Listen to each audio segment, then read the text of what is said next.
passé une partie de ma vie, donc mon enfance et une partie de mon adolescence, dans une Algérie qui était colonisée par les Français et qui était à l'époque considérée comme 3 départements français. Dans la mémoire populaire survivait le souvenir qui était transmis de génération en génération de la brutalité, de l'atrocité de ce que les Français avaient commis pendant la période d'occupation de l'Algérie. Et qu'en 1830, nous étions 10 millions d'habitants quand les Français sont arrivés. Nous étions un pays riche. Lorsque les Français ont fait leur premier recensement, 45 ans après le début de l'occupation de l'Algérie, il n'y avait plus que 2 millions d'Algériens. Donc un vrai génocide a été fait chez nous. Surtout ce que notre société le reprochait à l'époque, d'avoir aussi entrepris, non simplement une entreprise de confiscation de l'ensemble des terres qui appartenaient aux Algériens, les terres qui étaient fertiles, mais qui était le crime, à notre regard, le plus grave, une grande entreprise de déculturation. Quand elle est arrivée en 1830, le taux dans l'enseignement était le même que celui de l'Europe, c'est-à-dire 44% de personnes allant à l'école, le même taux qu'il y avait, qui était le taux moyen à l'époque en 1834, nous étions 44%, ce sont des statistiques qui existent. Donc nous étions au niveau de l'Europe, 1830, et en 1954, il y avait 95% de la population analphabète. Et la France qui est venue pour nous amener la civilisation a laissé, on n'était pas 500 étudiants en 1954. En même temps, nous a fait prendre conscience à nous de ce double langage de la France qui nous avait inculqué et qui ne cessait de dire qu'elle était le pays des droits de l'homme, des pays de la liberté, de la Déclaration des droits de l'homme, de l'universalité. D'une part, donc, elle avait cette aura fantastique à laquelle nous, on a quand même été sensibles. Et en même temps, sur le terrain, on constatait qu'elle employait les pires méthodes et les mêmes méthodes que venaient d'employer pendant la Seconde Guerre mondiale les nazis. Ça, nous l'avons vécu très jeune. Et peu à peu, les choses sont devenues claires pour moi et peu à peu, j'ai bien compris que j'étais colonisée par un autre peuple et un autre pays et qui en plus se comportait d'une manière raciste et qui avait réduit le peuple à l'état de vraiment dans un état de misère, de pauvreté intellectuelle, de pauvreté physique. Et tout cela m'a amené à penser qu'il fallait bien qu'un jour le peuple algérien décide de prendre son destin en main. Eh bien, quand la guerre de libération a débuté en novembre 1954, moi j'étais étudiante à la faculté de droit d'Alger. Et je vous ai dit, je n'ai jamais fait partie d'un parti, je n'ai jamais fait partie d'une organisation. Et tout de suite, j'estimais qu'il était de mon devoir de participer à ce mouvement qui venait de naître et qui répondait à nos aspirations. Mais ce n'était pas très facile d'avoir le contact. C'était un mouvement clandestin, rigoureusement clandestin, parce que les Français en face ne prenaient pas les choses à la légère et on connaissait les méthodes qu'ils avaient. Et ils ont commencé certainement à s'assurer de notre régularité, d'où on venait, etc., etc., d'une part, et d'autre part, sans doute pour nous tester, ils ont commencé à nous charger de petites tâches. Nous avons fait tout le cursus scolaire comme n'importe quelle Française. C'est vrai qu'on avait l'air, on s'habillait, on pensait comme les Français, donc on pouvait circuler très facilement dans la ville française. Je vous accompagne? Non, pas aujourd'hui. J'ai des amis qui m'attendent. Ah, c'est dommage. On serait bien allé faire un tour avec vous. J'espère qu'on se reverra. Qui sait? C'est vrai, on était quand même une société arabo-musulmane, patriarcale, qui n'était pas. Alors au départ, on nous a fait faire un peu le travail d'assistante sociale, et puis on était des femmes aussi. C'est universel, donc l'infirmière, assistante sociale, je ne sais quoi. En nous chargeant de rendre chaque mois, aller voir les familles des frères, des combattants qui étaient soit morts déjà, donc tout de suite il y a eu une répression terrible, soit arrêtés, soit dans les maquis, et qui laissaient des familles sans aucun soutien financier. Donc le FLN prenait en charge toutes ces familles et chaque mois nous allions leur remettre de quoi pouvoir subvenir aux besoins, à leurs besoins pendant un mois. Ce qui a été une très belle période pour moi et pour mon ami, parce que ça nous a permis de bien connaître les milieux extrêmement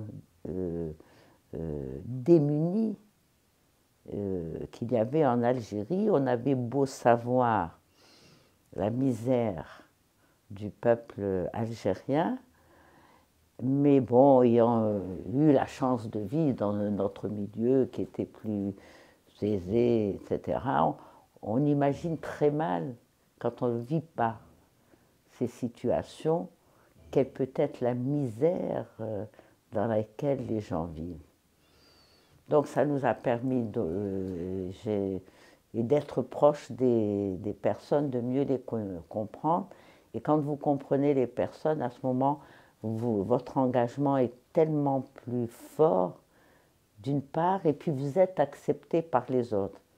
Parce qu'évidemment, l'atout essentiel que nous avions, nous, pendant la guerre de libération nationale, c'est que nous avions la population qui, elle, non seulement nous soutenait, nous protégeait. Il est clair que nous n'avions pas les moyens de l'armée française. Et surtout pendant la bataille d'Alger, j'ai entendu dire, pendant ce cinquantenaire, il y avait deux forces inégales face à face. Oui, si on pense armée. Bien sûr que nous n'avions pas les moyens de l'armée française, qui était la quatrième armée du monde et qui en plus était soutenue par les moyens de l'OTAN. Nous n'avions pas ces moyens, mais nous avions quelque chose qui est à mon sens imbattable, c'est quand vous avez tout un peuple qui est uni et déterminé et c'était lui qui nous portait et nous protégeait.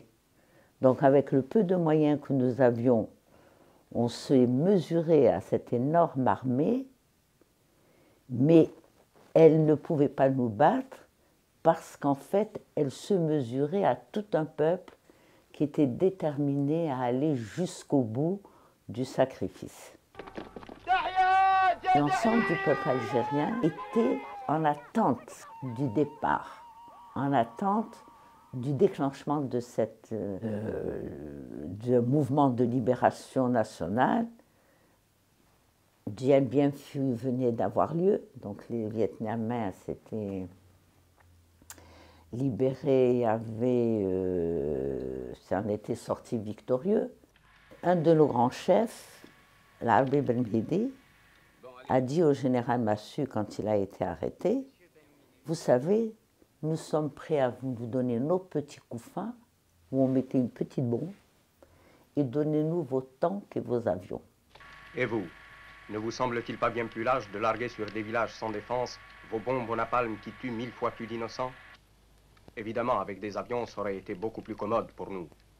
Donnez-nous vos bombardiers, monsieur, et on vous donnera nos couffins. Alors il y a une très grande hypocrisie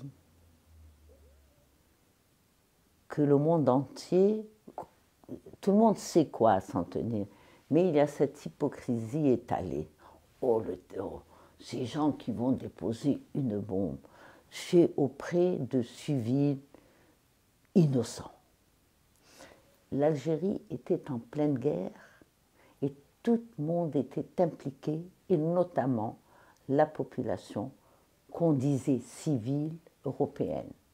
Je vous disais que lorsque l'un des combattants allait commettre une action dans la ville française, eh bien la petite fleuriste du coin, l'épicier du coin, quand il le voyait, il le désignait aux patrouilles qui l'abattaient, il lui courait derrière et le lynchait seul par toute la population. Donc pour nous, c'était la guerre. Et on faisait quand même une grande différence.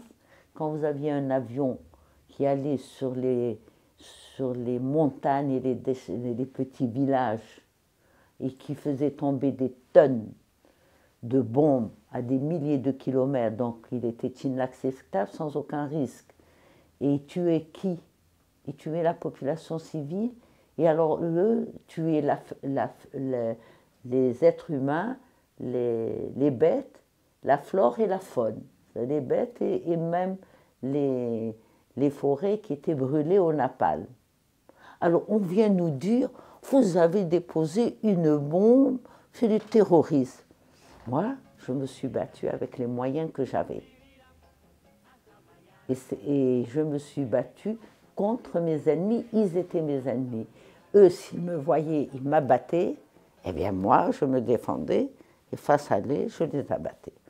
Donc nous avons, et malheureusement, nous n'avions pas des moyens, c'était vraiment des moyens rudimentaires, et avec ces moyens rudimentaires, nous avons essayé de faire en sorte que le monde entier sache qu'il y avait un peuple qui était dominé par un autre peuple, un peuple qui était torturé de la manière la plus ignoble. On sortait d'une guerre, on nous a parlé du nazisme, on a parlé des méthodes nazies. Bien des méthodes nazies étaient employées en 1950, depuis 1954 en Algérie, et puisque c'était la France, la mère des armes et des lois, elle pouvait torturer.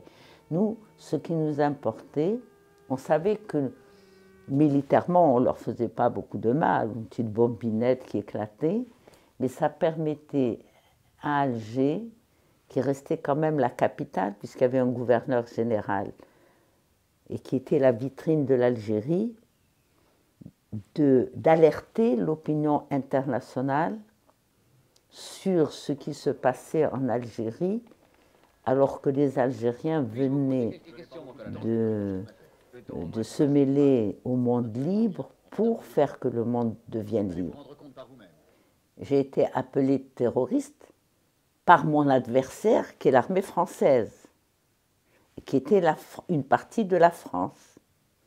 Pour mon pays, je suis une combattante. Pour moi, je ne me vis pas comme terroriste, je me vis comme membre de l'armée de libération nationale.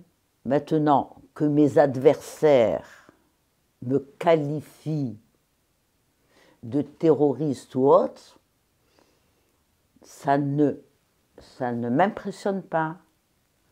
Et aux yeux de mon peuple, ça ne me dévalorise pas, parce que pour mon peuple, j'ai été une combattante de la liberté. Ce que démontre ce film, c'est qu'un groupe de personnes inexpérimentées, qui n'ont ni les moyens, ni la formation qu'avait leur adversaire, pouvaient, parce qu'ils étaient déterminés, convaincus et que c'était leur droit, tenir tête à une armée puissante. C'est ça, je pense, le film de Pontecorvo.